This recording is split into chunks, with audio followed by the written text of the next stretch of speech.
Hi, my name is Dr. Patricia Ford, and I am a doctor, dietitian, and coach. And today I want to offer the principles of intuitive eating and what is it, why is it important, and if you are interested in it, how you can benefit from it.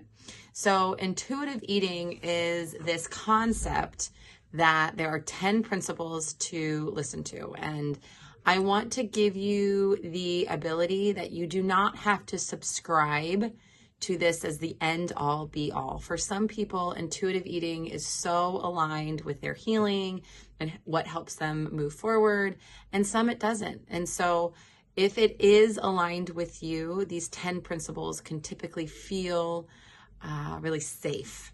However, sometimes they don't make any sense because what you have been doing is following things that haven't been working.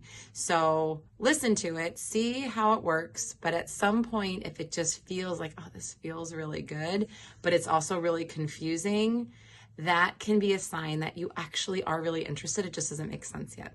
So the first principle of intuitive eating is rejecting the diet mentality, which basically means you're going to adopt the belief that there's no such thing as a good food, bad food.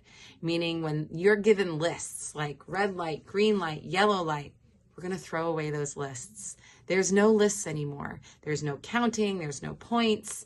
There's not a space, or there's no room to evaluate or judge food in regard to good or bad, or points, zero, or free food, or cheat days. There's this concept that you're going to eat what you want when you want, period. And that can feel so scary when you're coming from a lot of rigid rules. It can lead to this false belief that, well, I'm just going to eat everything. I'm just going to eat everything all of the time. And yeah, maybe you might have a tendency to choose more food than you used to because you used to just only nibble. You used to only eat certain things in certain times and really live in this restrictive land. So when you reject the diet mentality, sometimes you do choose more than what feels comfortable, because you're figuring it out for the first time. A great exercise you can do is I want you to write your name with your dominant hand. And I'm doing my right hand in this video because that's my dominant hand. If I were to start writing my name with my left hand, it would feel funny. It would look funny. It wouldn't look proper. It wouldn't look neat or poised or any of those things because I'm not used to it. So the first time you start doing something different than what you're used to, it's going to look funny. It's going to feel messy.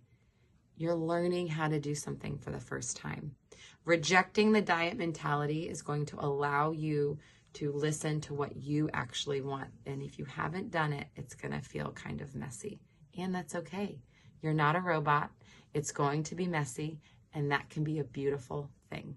Find a space to process that, like a coach or a therapist or a trusted advisor to help you figure out some of these things. So the first principle of intuitive eating is reject the diet mentality. If this was helpful for you, follow along, subscribe for more. I'm going to go through all 10. Thank you. I'm Dr. Patty Ann Ford.